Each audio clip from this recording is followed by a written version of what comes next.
Friends, ഇന്ന് നമ്മുടെ video മത്തി ക്ലീൻ ചെയ്യണതാണ്. അപ്പം ഞാനല്ല ചെയ്യുന്നത്, അമ്മാമ്മയാണേ. ബാ നമുക്ക് കാണാം. ചെറിയ മത്തിയാണ് നമ്മൾ എടുത്തിരിക്കുന്നത്. ആദ്യം ഇതിൻ്റെ ചെതമ്പലാണ് കളയേണ്ടത്. അത് രണ്ട് സൈഡിലും നമ്മൾ ചെതമ്പൽ കളഞ്ഞെടുക്കണം. അതിനുശേഷം അതിൻ്റെ തല നമുക്ക് കളയാം. അത് ഈ രണ്ട് സൈഡിലൊന്ന് വരഞ്ഞിട്ട് അതങ്ങ് പൊളിച്ചെടുക്കുമ്പോഴേക്കും അതിൻ്റെ തല പോകുന്നോളും. പിന്നെ അതിൻ്റെ വയറ് ഭാഗം മുറിച്ചെടുക്കാം. അതിൻ്റെ ഉള്ളിൽ നിന്ന് നമുക്ക് വേസ്റ്റൊക്കെ കളയാം. അതിലൊരു ബ്ലാക്ക് കളറിൽ ഒരു കോട്ടിങ് ഉണ്ടാവും, അത് നമ്മൾ കളയണം, ഇല്ലെങ്കിൽ കറിക്ക് ഭയങ്കര കയ്പ്പ് ടേസ്റ്റ് ആയിരിക്കും. അപ്പോൾ അതും കളയാം.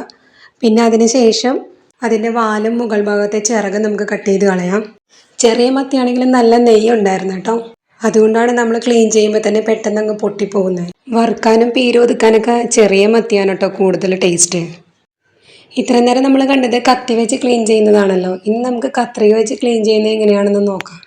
രണ്ട് രീതിയിൽ എളുപ്പമാണ്, പക്ഷേ എനിക്ക് തോന്നിയിരിക്കുന്നത് കത്രിക വെച്ച് ക്ലീൻ ചെയ്യുന്നതാണ് കൂടുതൽ എളുപ്പമാണെന്നാണ്. കത്രിക വെച്ച് ചെയ്യുമ്പോൾ പെട്ടെന്ന് കഴിയുകയും ചെയ്യും, എന്നാൽ നമ്മുടെ കൈ അത്ര കഴുകാകുകയില്ല. ഇപ്പം നമ്മൾ കാണുന്നത് കത്രിക വെച്ച് ക്ലീൻ ചെയ്യുന്നതാണ്. കത്രികയുടെ ഒരു സൈഡ് ഉപയോഗിച്ചിട്ട് രണ്ട് സൈഡും നമുക്ക് ചെതമ്പൽ കളഞ്ഞെടുക്കാം. എളുപ്പത്തിൽ തന്നെ പോകും കേട്ടോ. കത്തിനേൽ എളുപ്പത്തിൽ നമുക്ക് ഈ കത്രികയുടെ ഒരു സൈഡ് വെച്ച് തന്നെ ചെതമ്പൽ മുഴുവനും കളഞ്ഞെടുക്കാൻ പറ്റും കേട്ടോ. ചെതമ്പലെല്ലാം നല്ലോണം കളഞ്ഞതിന് ശേഷം പിന്നെ നമ്മൾ മുകൾ ഭാഗത്തുള്ള ചിറകുണ്ടല്ലോ, അത് കത്രിക വെച്ച് അങ്ങ് കട്ട് ചെയ്ത് കളയണം. പിന്നെ തലഭാഗത്ത് അതിൻ്റെ മുകൾ ഭാഗത്തായിട്ട്, തലയുടെ മുകൾ ഭാഗത്തായിട്ട് നമ്മൾ കത്രിക കൊണ്ട് കട്ട് ചെയ്ത് താഴെ വരെ കട്ട് ചെയ്യുക. പിന്നെ അതിൻ്റെ വയർ ഭാഗം കട്ട് ചെയ്യുക. അതിൽ നിന്ന് നമുക്ക് വേസ്റ്റ് എല്ലാം കളയാം. ഈ വയർ ഭാഗം ക്ലീൻ ചെയ്യുമ്പോഴേക്കും അതിൻ്റെ ഉള്ളിലുള്ള ബ്ലാക്ക് കളറിലുള്ള ഒരു കോട്ടിങ് ഉണ്ടല്ലോ, ഒരു പാട പോലത്തെ സാധനം, അത് കളയാനായിട്ട് പ്രത്യേകം ശ്രദ്ധിക്കണം കേട്ടോ. ലാസ്റ്റായിട്ട് നമ്മൾ വാല് കട്ട് ചെയ്ത് കളയണം. ബാക്കിയുള്ളതെല്ലാം നമുക്ക് ഇതുപോലെ തന്നെ ചെയ്തെടുക്കാം.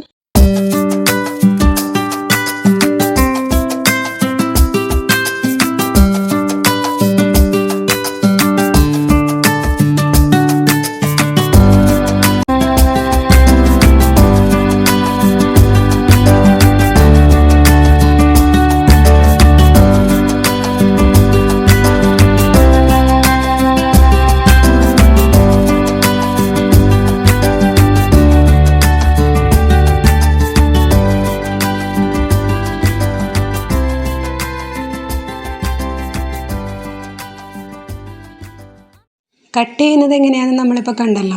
ഇനി നമുക്കിതൊന്ന് കഴുകിയെടുക്കുന്നത് എങ്ങനെയാണെന്ന് കൂടി കാണാം.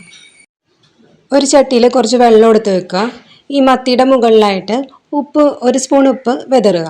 എന്നിട്ട് നമ്മളിത് നല്ലോണം ഒന്ന് തിരുമണേ. ഈ മത്തി കുറച്ച് വെള്ളം കൂടി ഒഴിച്ച് ഈ മത്തിയായിട്ട് നല്ലോണം ഒന്ന് തിരുമ്മി കഴിയുമ്പോൾ ആ മത്തിയിലുള്ള ബാക്കിയുള്ള അഴുക്കും കൂടി പൊയ്ക്കോളും.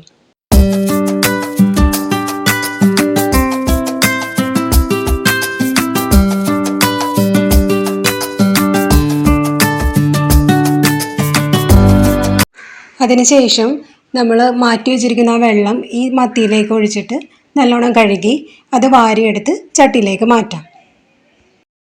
ഇങ്ങനെ ഒരു പ്രാവശ്യം കഴുകുമ്പോൾ തന്നെ നമുക്ക് കാണാം കേട്ടോ, മത്തിയുടെ അഴുക്കെല്ലാം പോയി നല്ല ക്ലീൻ ആയിട്ട് നല്ല കളറ് വന്നിരിക്കുന്നത് നമുക്ക് മാറ്റുമ്പോൾ കാണാൻ പറ്റും. നമ്മൾ ആദ്യം ചെയ്തതുപോലെ തന്നെ വീണ്ടും ഒന്ന് ഇത് നല്ലോണം തിരുമ്മി കഴുകണേ. പക്ഷെ ഉപ്പിടേണ്ട ആവശ്യമില്ല. ആദ്യത്തെ പ്രാവശ്യം മാത്രം ഉപ്പിട്ടാൽ മതി, പിന്നെ ഉപ്പിടേണ്ട ആവശ്യമില്ല. പക്ഷെ നല്ലോണം ഒന്ന് തിരുമ്മി കഴുകണം. അതിനുശേഷം കുറച്ച് വെള്ളം കൂടി മത്തിയിലേക്ക് ഒഴിക്കുക. എന്നിട്ട് നല്ലോണം കഴുകി വാരിയെടുത്ത് വേറെ ചട്ടിയിലേക്ക് മാറ്റുക. ഇതേപോലെ നമ്മൾ 3 പ്രാവശ്യമാണ് കഴുകേണ്ടത്. കൂടുതൽ പ്രാവശ്യം കഴുകി കഴിഞ്ഞാൽ മത്തി ഭയങ്കരമായിട്ട് ഉടഞ്ഞു പോകാൻ സാധ്യതയുണ്ട്. അതുകൊണ്ട് 3 പ്രാവശ്യം നമുക്ക് കഴുകിയാൽ മതി. അപ്പോൾ തന്നെ നമുക്കത് നല്ലോണം ക്ലീനായി കിട്ടും.